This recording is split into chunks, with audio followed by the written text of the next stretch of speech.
Hi, I'm Amanda from Loom, and in this video, I'm going to show you how to get started with using Loom. First, an introduction to our recorders. My personal favorite and daily recorder is our desktop app, mainly because it has helpful features like HD recording as well as custom size recording. Also, can't forget our drawing tool. You can use our Chrome extension for integrations like Zendesk, Slack, and Gmail, and it's also handy for sharing recordings directly through Chrome. If you're recording on the go, you can download our mobile app, which is available for iOS and Android devices. Before you get started with the desktop app, you're going to want to take a look at your different capture options. Starting with your camera, so you can see I'm recording with my screen and camera. This is my preferred method of recording. If you want to record just your screen, you'd select screen only, and if you want to record just yourself, you'd select cam only. Now, this might seem a bit obvious, but you're also going to want to make sure that your microphone is working. So you'll have the option to select your microphone here, and one easy way to test that your audio is working is by seeing if the microphone icon is responding. Lastly, I wanted to take a minute to point out your preferences, which you can find in the upper right-hand corner when you click on these three dots. Your preferences will take you to your settings, which will allow you to turn certain features on and off, like your default quality when you're recording, as well as your highlight mouse clicks. Lastly, your keyboard shortcuts are in here as well, and they are entirely customizable.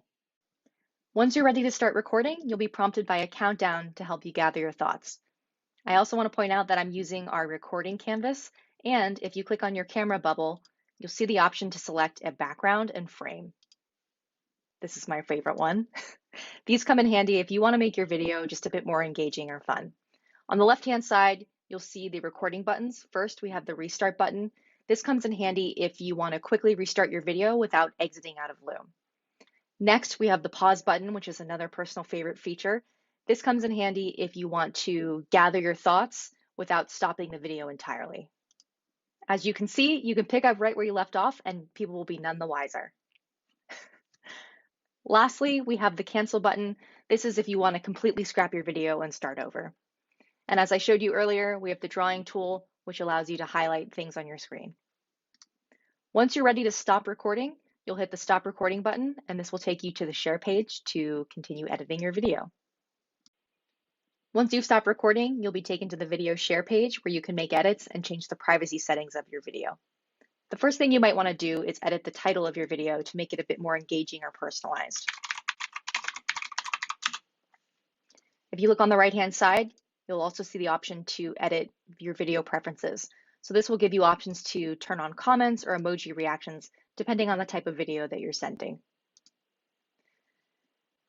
Say you were recording your video and you made a mistake, or maybe at the beginning, you needed to take a breather before getting started. You can trim your video to make sure it looks as polished as possible before sending it off.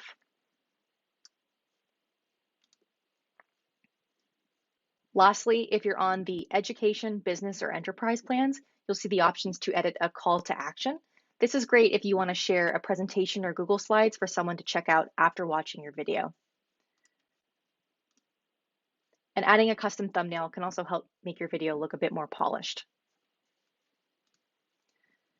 So now you've finished editing your video, the easiest way to share it with people is to click the copy link button here.